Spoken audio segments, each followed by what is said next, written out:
Gilbert, you were nervous about this. You don't know what Yeah, I'm gonna bring up. I could take a guess because I looked at the boxing schedule and there's only one fight that I think you That care wasn't about. what I was gonna ask you, actually. So I was listening to Oscar De La Hoya. By the way, that new video of Oh him, yeah, I holy saw shit. that video. Yeah, We can't show that on here. And you guys no, know I'm pretty down to show a lot of stuff. I wouldn't want to hurt your guys' don't. eyes with that. Yeah, Oscar's having a Um, good time. yeah. So he was on Club Shay Shay, and he said that he thought he beat Floyd Mayweather the fight that they had, and that Floyd's dad came over to him and said, "You beat my son." Mm. Gilbert, is this true? Do you feel like in that fight with Floyd, he You beat know him? what's weird about that fight? A lot of people thought that Oscar won. A lot of people thought that but to me, it felt like at the time there was just so much hate from Mayweather, and I'm like, I don't see it. I think Mayweather did, a good amount. It wasn't like a total mismatch, but like you could tell Mayweather was in his prime. Yeah, De La Hoya was, bigger, obviously older, but you could tell Mayweather was picking him apart. You can't. It wasn't like to the point where Mayweather destroyed Canelo. I'm sure Oscar reminds Canelo that, hey, I did better against Mayweather than you did.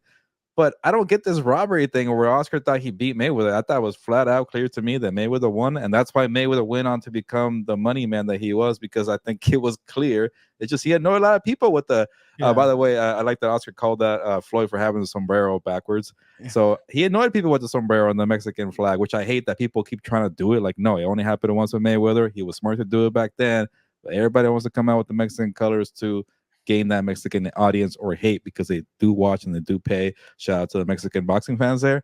But no, I don't get what Oscar's talking about. And as we see, Oscar's having a good time and maybe he's trolling everybody. So these are basically Oscar questions because I was interested to hear his interview. He also said that he felt a lot of backlash from people because he beat Chavez? Chavez, and that a lot of people were like, "No, he's not really Mexican. He's Yeah. just he's an American. He's this, he's that." Is that what you felt like that really did happen, Oh, and that yeah. he kind of went heel a little bit because of it?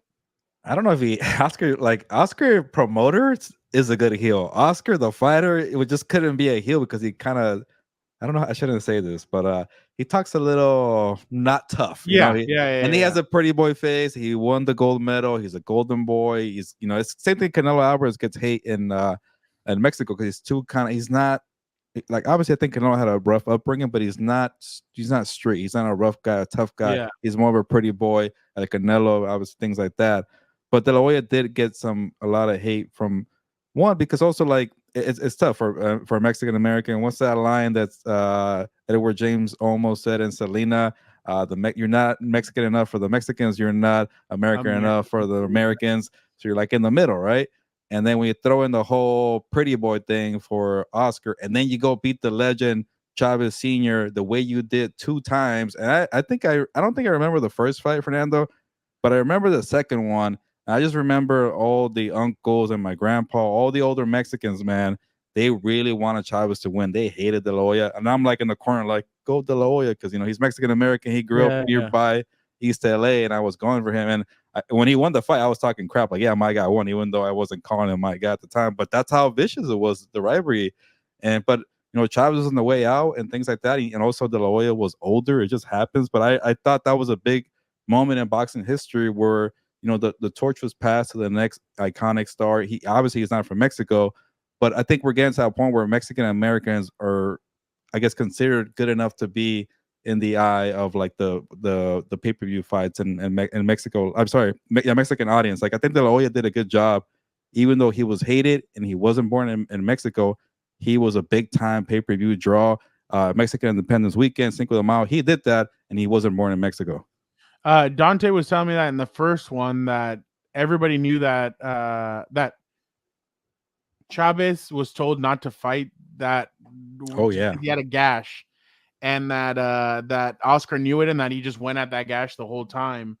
But speaking of that, and Dante was saying that the bets were too big in Vegas, and they're like, no, like you have to go out there and perform. and So Chavez had a lot of pressure. Let's just leave it at that. yeah, he also said that he kind of discovered Canelo. Would you agree with that? Chavez Sr.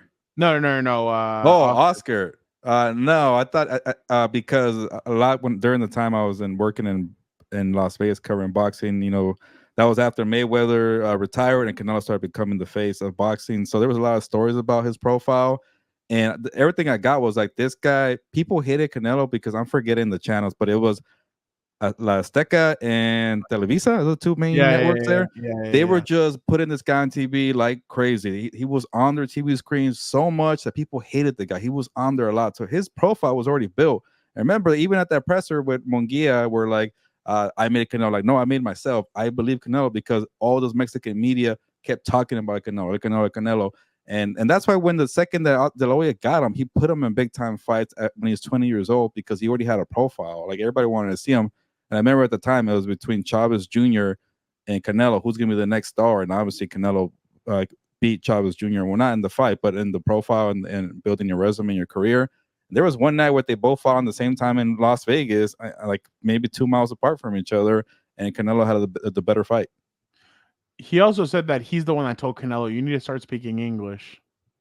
I could maybe see that for credit, yeah, because And I guess he said that he told Ryan, "You need to start learning Spanish as well." I can see, and to Oscar's credit, he knows Spanish and English, both languages, very well. And he knows how much that benefited him.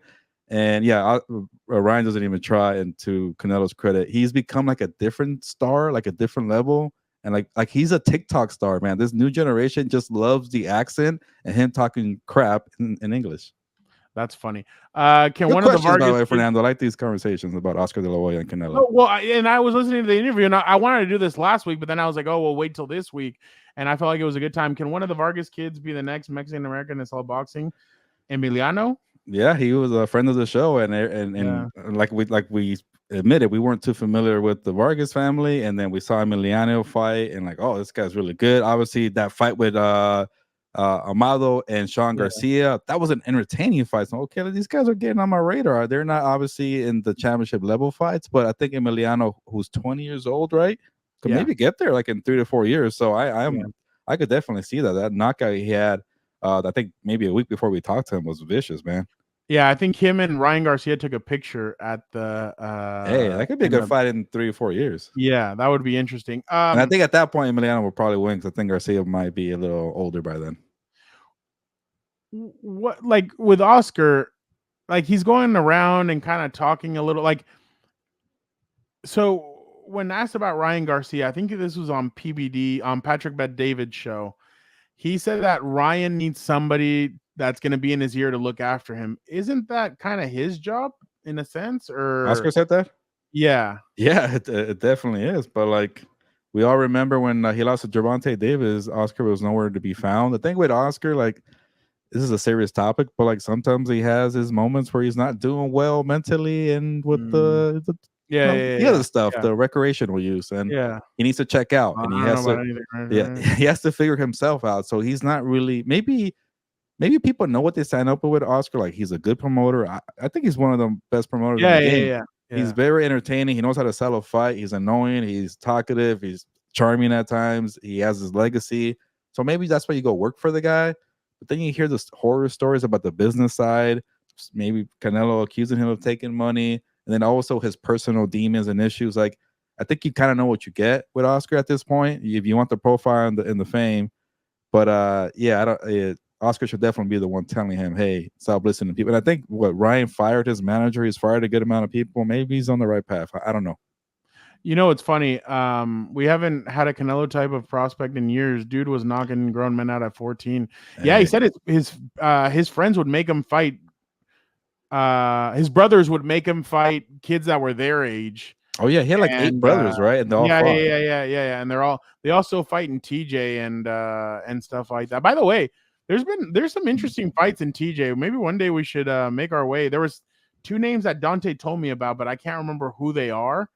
But I remember the names. I just can't remember who those guys are. But definitely an interesting boxing scene. I like these low key fights. I've never been to one in TJ, but I'm sure it'll be quite. There was gonna be a fight between El Terrible and Oscar De La Hoya, I think, a couple of years back. Exhibition? They were gonna do one. Yeah, they were gonna do one, and they didn't. Julio Cesar Chavez Sr. was supposed to fight down here as well, and they didn't end up doing it. Thank God. By the way, real quick, I like the Oscar De La Hoya. The Mike Tyson, Jake Paul. They were at Fanatics. They had a okay, that's what it was. I'm like, are they Yeah, having a press yeah, conference on a Sunday? Who the yeah, hell yeah. did this? They were at Fanatics. Oh, okay. So, oh, Vic says he has a nephew that fights in Mexicali. Oh, Oh, okay. All right. So Mike did not sound like he's doing that well. This fight's a joke, man, and it's exhibition here. I hope that maybe Jake Paul wakes up. Okay, I'm not gonna beat up on this old man here, and I get that. They seem pretty gung ho on that. And I don't want to see Tyson's... Are we gonna go to that if it comes out to LA like a press conference? It will get views, it'll get attention. If it's in our backyard, why not? It's worth the trouble. But like, especially with Tyson videos, do so damn well. By the way, yeah. I think Manuk, our friend of the show, has gotten a couple of Tyson videos. He was there covering a lot. Tyson, Roy Jones, remember that fight a couple of years ago? And his content was out of control. So shout out to Manuk, one of the hardest workers I know in the game. But yeah, if it's in LA, that'd be cool to go to. And if it's well run, how about that? Wink, wink to other people. Well run, we'll make it out there. Nestor with a great question: has Canelo surpassed Julio to you guys? Oh no, it's one of these, like, it's like the Michael Jordan shadow. It's hard to surpass that. And then a lot of people, I shouldn't call out one of my family members. I'll just say this: one of my older family members, I saw him not too long ago. He's not a fan of Canelo Alvarez, and that's kind of the sense you get from a lot of older people in Mexico. Yeah. I have a lot of uncles. But maybe he's talking about resume and not profile and popularity. Chavez in his time, he beat a lot of champions too. Mayweather versus Gotti 3. Why don't you take a guess? Why don't you take a guess at how much it is to watch it? Yeah, I don't know, $50. That's how. Yeah. Okay. No way you're charging $80. We should have been there. Mexico City. Well, there might be a fight after, like last time, Bruh, I'm telling you, like that last time, it wasn't pretty. Now they're gonna have the federales on them. Every time I hear the word federales, I just think of the way Martin Lawrence used to say it. I love federales. Federales.